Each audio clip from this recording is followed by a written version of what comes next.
Let me tell you about the last family dinner I attended before I stopped attending them. It was Thanksgiving. I was 26. I had just left a stable corporate job to start something of my own. A decision I had made after 18 months of planning, saving, and research that I had told exactly no one about because I already knew what they would say. My aunt found out first. I'm not sure how information moves differently in families than anywhere else, like water finding cracks. Within 20 minutes of arriving, she had told my mother had told my uncle, and by the time we sat down to eat, the entire table knew. My cousin, the one with the finance job and the firm handshake and the absolute certainty that safety was the same thing as success, leaned across the table and said, loud enough for everyone, "So you're really doing this? Just throwing everything away?" The table went quiet. I looked at him. I smiled. I said, "Yes." And he laughed. Not meanly, that's the part that stayed with me. He laughed the way people do when they genuinely believe something is a little sad. That was 4 years ago. Last month, my business crossed 7 figures for the first time. He doesn't know that yet. But he will, because that's exactly why I'm telling this story. I am not going to tell you this story was easy. I am not going to tell you that I never doubted myself or that their voices didn't follow me into every room I built something in. What I am going to tell you is this. Being underestimated by the people who are supposed to believe in you is one of the most painful experiences a person can have. It is also, if you let it be, the cleanest fuel in the world. Stay with me, because what I built, how I built it, and what happened when the people who laughed found out, is a story about what happens when the black sheep stops trying to become the golden child and starts becoming something else entirely. Every family has a mythology, a story it tells about itself and about each of its members. And once that story is written, once your role is assigned, it takes something seismic to rewrite it. My family's mythology went like this. My older brother Marcus was the responsible one. Pre-med at 20, doctor at 28, the kind of son my parents could describe at parties in one sentence and watch the other person nod with recognition and approval. My younger sister Priya was the creative one, but safely creative. Graphic design degree, corporate job at a good agency, creativity channeled into something with a salary and a benefits package. And then there was me. I didn't fit the template.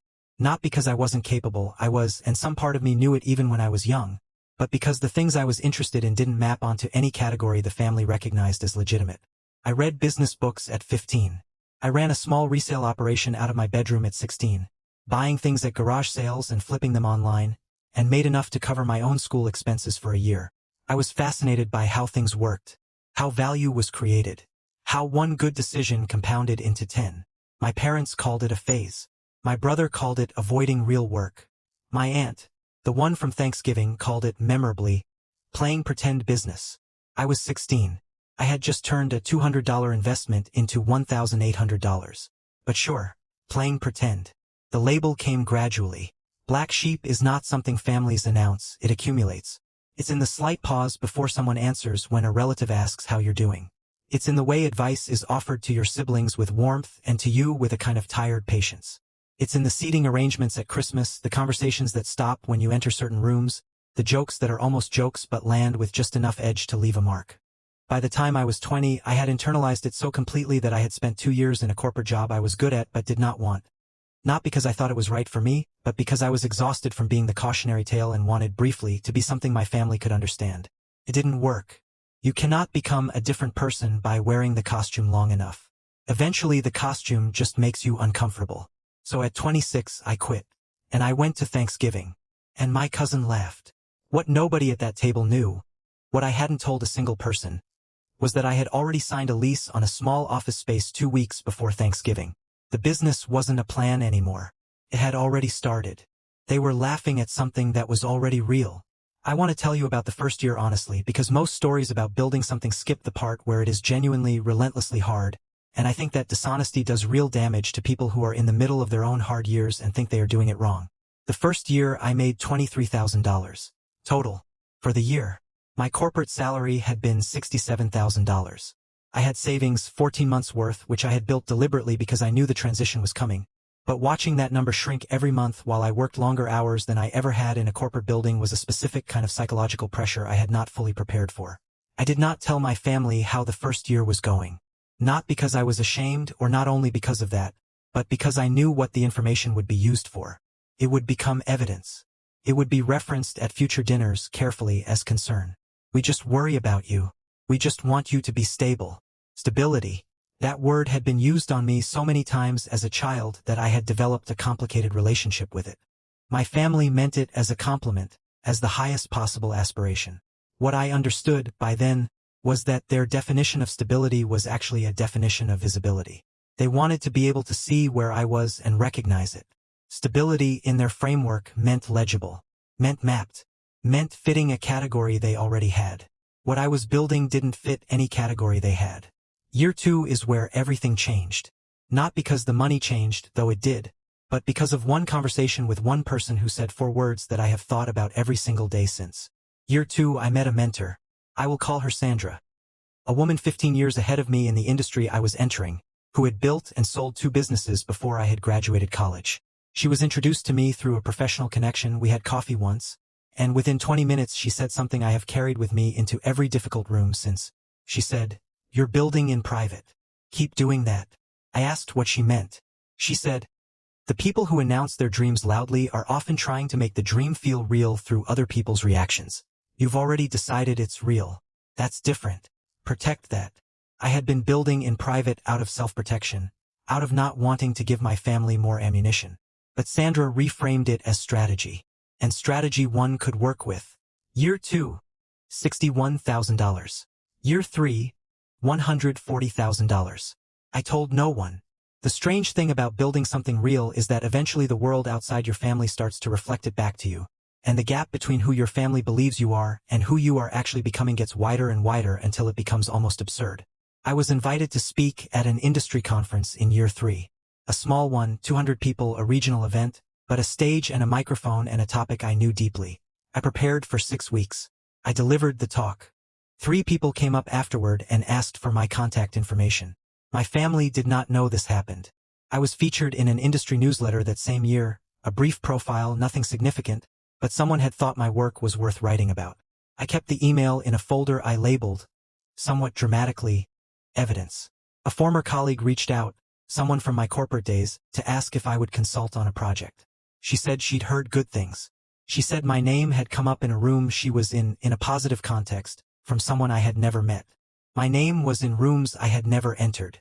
And at Christmas that year, 3 years into building, quietly, methodically, my cousin sat across from me at the family table and asked, with the particular brightness of someone making polite conversation, how the little business was going. I said, "Really well, thank you." He nodded and moved on to someone else. He had no idea. That was the part one found privately hilarious. He had assigned me a story 3 years ago and he was still reading it. The actual story had moved on without him. What I didn't know at this point was that my family was about to find out. Not from me and not gently. Someone else was going to tell them. And the conversation that followed is one I will remember for the rest of my life. My brother Marcus found out first. He had been at a medical conference, one of those large, multi-specialty events with thousands of attendees and an exhibition floor full of vendors and sponsors. One of the sponsors, it turned out, was a company I had consulted for extensively. My name was in the program, in the acknowledgments of a keynote presentation. He texted me from the conference floor. The message said, "Is this you?" with a photo of the program page. I replied, "Yes." 3 dots appeared, disappeared, appeared again. He called. "How long has this been going on?" he said. Not accusatory, genuinely disoriented, the way people are when a map they've been using turns out to be wrong. "About 4 years," I said. A long pause. "Are you doing well?" he asked. And I want to note, because it matters, that the way he asked it was different from how he'd asked before. Before, "Are you doing well?" had a subtext that meant, "Are you surviving? Are you managing? Should we be worried?" This time it meant something else. It meant, "Tell me the true number." "Yes," I said. "I'm doing really well." Another pause. "I didn't know," he said. "I know," I said.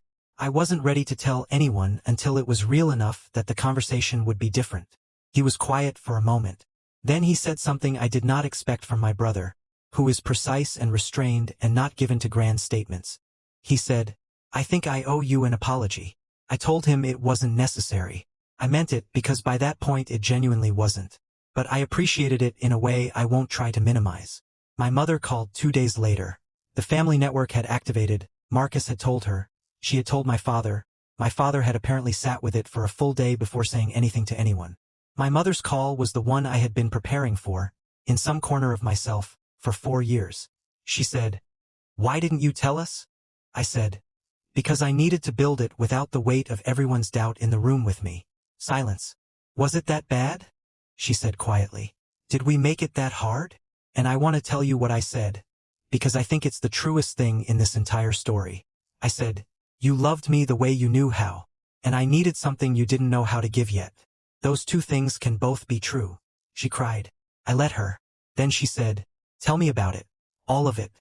From the beginning." And I did. My cousin found out at Easter.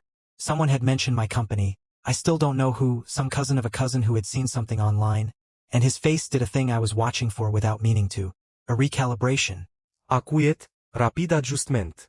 He didn't say much. He asked a few questions. What exactly did I do? How did it work? Was it going well? Professional questions, the kind you ask when you're trying to map something onto a framework you understand. At the end of the conversation he said, "That's impressive. Genuinely." I said, "Thank you." I did not say, "I know. You laughed at me at Thanksgiving 4 years ago and I thought about that laugh every single day for a year." I did not say, "The laugh was actually useful, so in a way, thank you." I said thank you and I meant it straightforwardly. Because I am not interested in his recognition as a destination. I never was. I was interested in the work. The recognition is just data. Confirmation that the map was wrong and has been corrected. Here is what I want you to take from this, if you take nothing else. The black sheep label is assigned by people who have a vested interest in the family mythology staying stable. Disrupting it, becoming something that doesn't fit the story, is uncomfortable for everyone involved, including you. Do it anyway. Build in private. Sandra was right about that. Not because secrecy is powerful, but because not everyone deserves a seat at the table of your becoming. Some people will take what you're building and use it as material for doubt. Protect the work from those people, not because they're bad, but because doubt is contagious in the early stages and the early stages are fragile. Document the progress for yourself, not for them. I kept a folder on my laptop called Evidence and I added to it every time something real happened. Not for the day I could show anyone. Just to remind myself on the hard Tuesdays that the map was not wrong. That the path was real. And when the moment comes, when they find out, when the recalibration happens, when someone who laughed says that's impressive, genuinely, receive it simply. Say thank you. Mean it. Because you didn't build it for them. You built it for the version of yourself that sat at a Thanksgiving table at 26 and smiled and said yes and meant every word of it. That person deserved this. Give it to her. If you are in the building years right now, the quiet ones, the ones nobody's clapping for yet, I want you to drop your experience in the comments. Not for me. Just so the other people in those years can see they're not alone. And if the story found you at the right moment, subscribe. Because every week I tell another one. And some of them will find you at exactly the right time too. I'll see you then.